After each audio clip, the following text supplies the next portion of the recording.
Oke, di sini aku ada 300 gram dada ayam yang sudah dicuci bersih, dikasih perasan jeruk nipis, lalu dipotong kotak-kotak seperti ini. Dan ini akan aku chop dulu, nggak terlalu halus, agak sedikit kasar.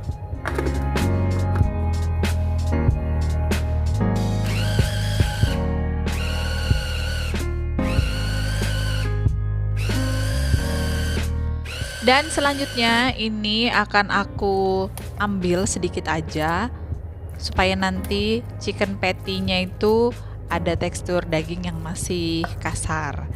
Dan untuk sisanya aku akan tambahkan di sini 1 butir telur. Lalu aku tambahkan juga 50 ml susu cair.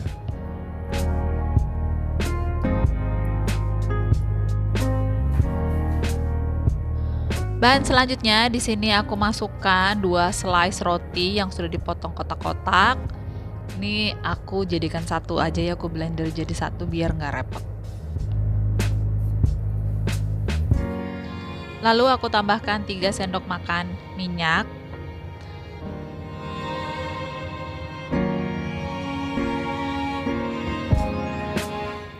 Selanjutnya 2 sendok makan air.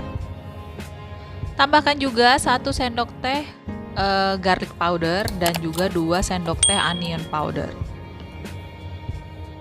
Lalu 1 sendok makan tepung tapioka, kalian juga boleh pakai maizena, dan ini 1 sendok teh pala bubuk. Bahan selanjutnya setengah sendok teh lada dan 1 sendok teh garam. Dan juga 1 sendok teh penyedap. 2 sendok teh gula pasir.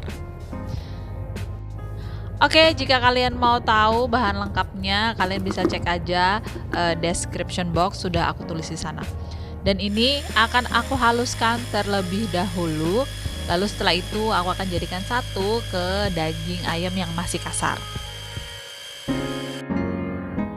Oke, ini sudah selesai, hasilnya seperti ini. Ini akan aku jadikan satu dengan daging ayam yang masih kasar, dan ini akan aku aduk hingga rata.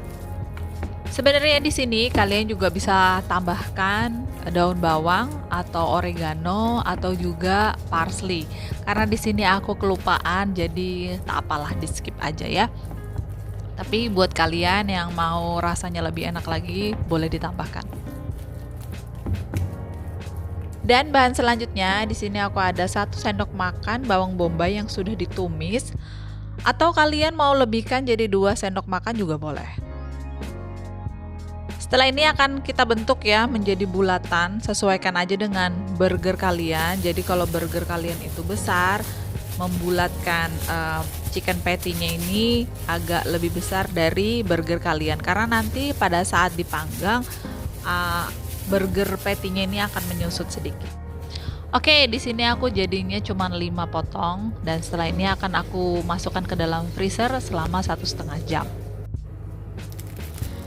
Dan ini dia sudah agak membeku ya. Jadi supaya lebih mudah nanti pada saat dipanggang. Ini langsung aja panaskan pan, dikasih mentega seperti ini, lalu kita akan panggang chicken patty-nya. Dan ini chicken patty-nya kita panggang menggunakan api sedang selama 8 menit. Jadi kalau bagian bawahnya sudah kecoklatan, bisa kalian balik. Dan kalau sudah 4 menit atas bawah, 8 menit totalnya, burger kalian udah kecoklatan, itu tandanya sudah matang dan siap kita pakai untuk chicken burger. Oke, ini dia chicken patty atau patty ayamnya sudah jadi. Aku ucapkan selamat mencoba dan terima kasih sudah menonton. Sampai ketemu di masakan selanjutnya.